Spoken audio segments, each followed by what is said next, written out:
Perkenalkan, saya Monica Pahan dari Universitas Pelita Bangsa. Di sini saya akan menjelaskan tentang OSI layer. Yang pertama, pengertian OSI layer. Model referensi jaringan terbuka OSI merupakan sebuah model arsitektural jaringan yang dikembangkan oleh Badan International Organization for Standardization di Eropa pada tahun 1977. Open System Interconnection atau OSI adalah model referensi yang diciptakan dari sebuah kerangka yang bersifat konseptual. OSI layer adalah sebuah konsep yang memungkinkan pertukaran informasi terjadi antara berbagai jenis sistem komunikasi komputer dengan menggunakan protokol standar. OSI layer dibuat dengan tujuan untuk menjadi model rujukan bagi setiap vendor atau developer, sehingga produk atau perangkat lunak yang dibuat memiliki sifat interconnect, yang berarti user dapat melakukan kerjasama dengan produk atau sistem tanpa perlu melakukan penanganan secara khusus. Kemudian saya akan menjelaskan tentang 7 lapisan OSI layer dan fungsinya. Yang pertama, application layer atau layer ke-7.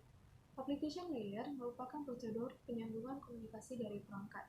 Application layer berfungsi sebagai antarmuka dengan aplikasi dengan fungsionalitas jaringan, mengatur bagaimana aplikasi dapat mengakses jaringan, dan kemudian membuat pesan-pesan kesalahan.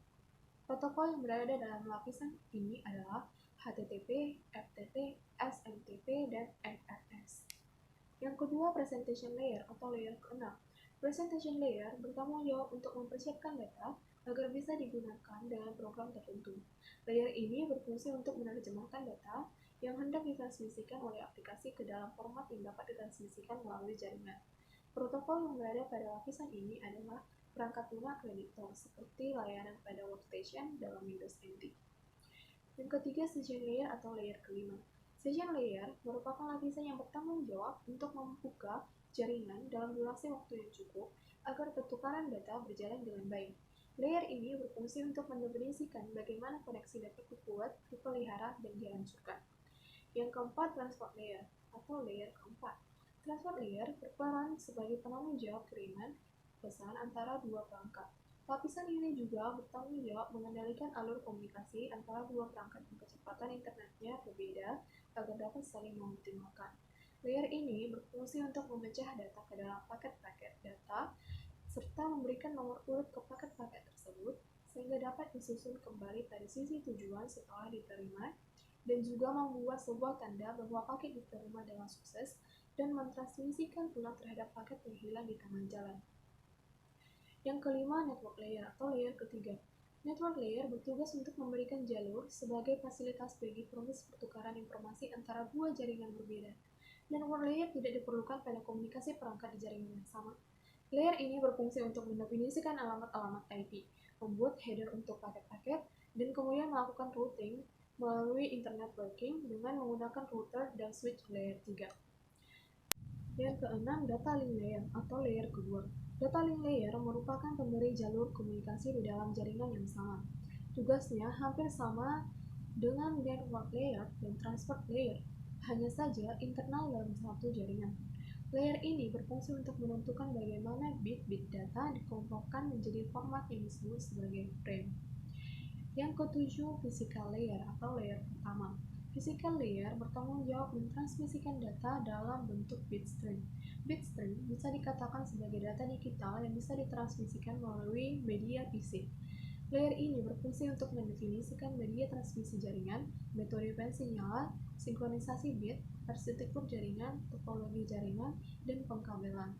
Tingkat ini juga mendefinisikan bagaimana network interface card dapat berinteraksi dengan media kabel atau radio. Selanjutnya, saya akan membahas cara kerja OSI layer.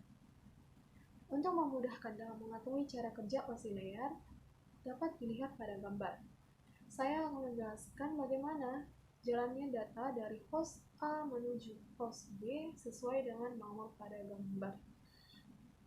Pertama-tama, data dibuat oleh host A. Kemudian data tersebut turun dari application layer sampai ke physical layer.